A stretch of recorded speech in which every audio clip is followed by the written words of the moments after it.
At first glance, the latest financial report from energy giant Constellation, well, it tells a really strange story.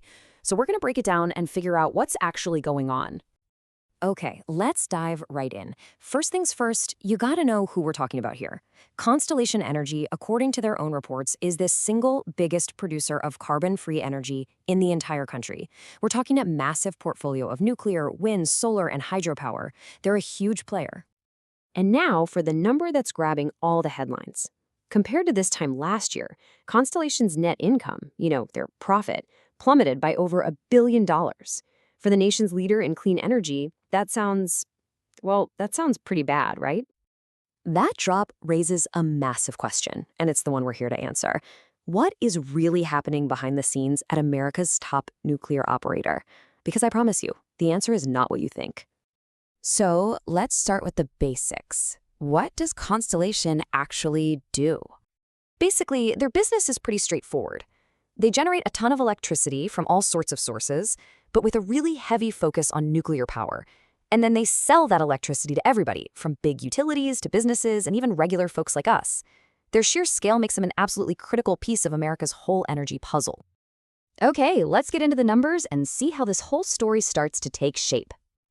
And here is that drop, right there in black and white. This table is straight from their Q3 report. For the first 9 months of 2024, their net income was almost $2.9 billion. This year, it's under $1.9 billion. Yeah, you heard that right. That's a $1 billion difference. So you see a number like that, and your first thought is probably, wow, they must be in big trouble, right? But is the company actually failing, or is there something completely different going on here? And this, right here, is where the story gets really interesting. Because this isn't about the company performing badly at all. It's about a fascinating twist that involves a government program. The entire story, that whole $1 billion swing, it all hinges on one single thing, something called Nuclear Production Tax Credits, or PTCs, which came out of the Inflation Reduction Act. The easiest way to think about these PTCs is like a government safety net for nuclear power plants. It's pretty clever. When the market price for energy is low, the government gives them a bigger credit to help them stay profitable. But, and this is the key part, when market prices are high, that credit shrinks, or it can even disappear completely because, hey, the plants are already making plenty of money just selling their power. So what did that mean for Constellation? Well, in the first 9 months of 2024, they got almost $1.4 billion from these tax credits. This year, because the market totally changed, they only got $220 million. That's a drop of over $1.1 billion in government money. And why did all that government help vanish? Because this happened. In the exact same time frame, the actual prices Constellation was getting for its electricity went through the roof. I mean, look at this. A 70% jump in New York, over 40% in key Midwest markets. They were selling their power for a whole lot more money. So here it is, the big takeaway. That $1 billion drop in profit wasn't a sign of weakness at all. It was actually a sign of market strength. Constellation earned so much more money selling their power that the government safety net, those tax credits, just wasn't needed anymore. The program worked exactly the way it was designed to. All right, so now that we've cracked the code on their financials, let's look at what's next for them. What's their strategy for the future? And trust me, they are not just sitting around. They are making some huge moves. They bought a big piece of another nuclear plant in Texas.